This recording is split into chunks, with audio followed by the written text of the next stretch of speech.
परमात्मा ने अपने इस दास को भेजा तो ये क्या बताना चाहते हैं कि आपका भाव अपने सतगुरु के प्रति भगवान तुल्य हो तब आप सफल होंगे। अपने आत्माओं, अब तो ये दास बैठा है, यदि यहाँ परमात्मा इसी मानव शरीर तो है ही उनका, क्योंकि बनारस में 120 वर्ष रहे, और अब भी वो आ जाते। जो हम चित्र देखते हैं प्रभु का, ऐसा चित्र नहीं है। वो तो ना जाने कितने स्वरूप हैं उस मालिक के, वो किसी भी रूप में आकर के अपना ज्ञान बताता है, अपनी प्यारी आत्माओं को अपने चरणों में लगा के भक्ति करवा के सतलोक ले जाता है। अब आज हम भगवान की तलाश कर रहे हैं, और परमात्मा क्या अनमोल वस्तु है, क्या अनमोल है, कितना उसके अंदर गुण है। यदि आज हमें वो मिल जाए, आपके सामने आ जाए, तो आपकी क्या स्थिति होगी। एक बार सोचना, जो भक्त आत्माएं हैं गहराई से सोचे। अब जैसे भूखे को भोजन सामने मिल जाए और निर्धन को सामने धन की थैली नजर आवे, तो कैसी तड़फ होगी उसकी। प्यासे को पानी मिल जावे तो कैसी श्रद्धा करेगा, टूट कर पड़ेगा उसके ऊपर। धन है तो ठाकर सीने का यूं देख कर भाग लेगा, छुपा जो कि तो इसने कोई देख ना ले। और सामने भोजन है तो ऐसी सब टूट के पड़ जाएगा, फटाफट खाएगा, अपनी जान बचाएगा।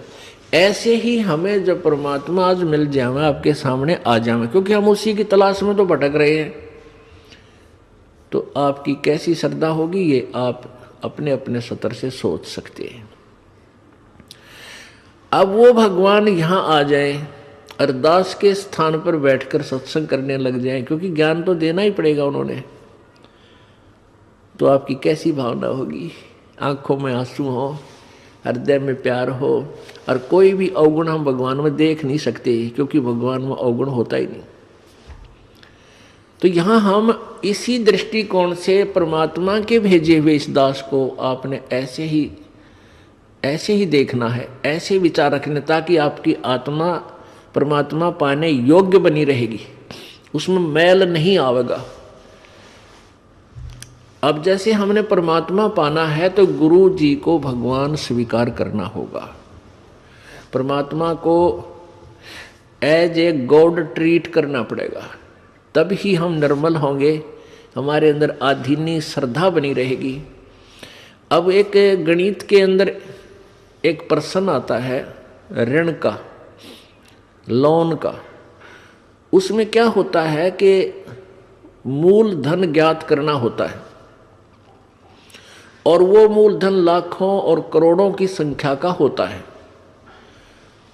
उस लाखों करोड़ों की संख्या के मूलधन, मूल राशि को ज्ञात करने के लिए, प्राप्त करने के लिए हमने सपोज करना पड़ता है, मानना पड़ता है। मान लीजिए मूलधन 100 रुपये।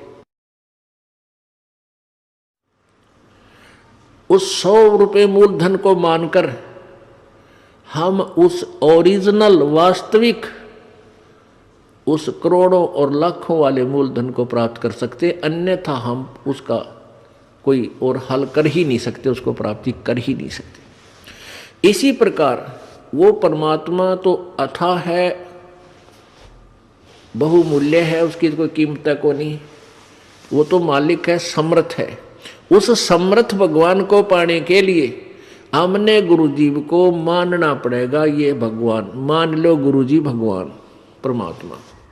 तो इस दास को यानी अपने गुरुजी को परमात्मा मानने से एक छोटी सी राशि है 100 रुपये लाखों और करोड़ों की तुलना में, फिर भी उसके बिना वो लाखों और करोड़ों वाला मूलधन आपको प्राप्त नहीं हो सकता, कभी नहीं हो सकता।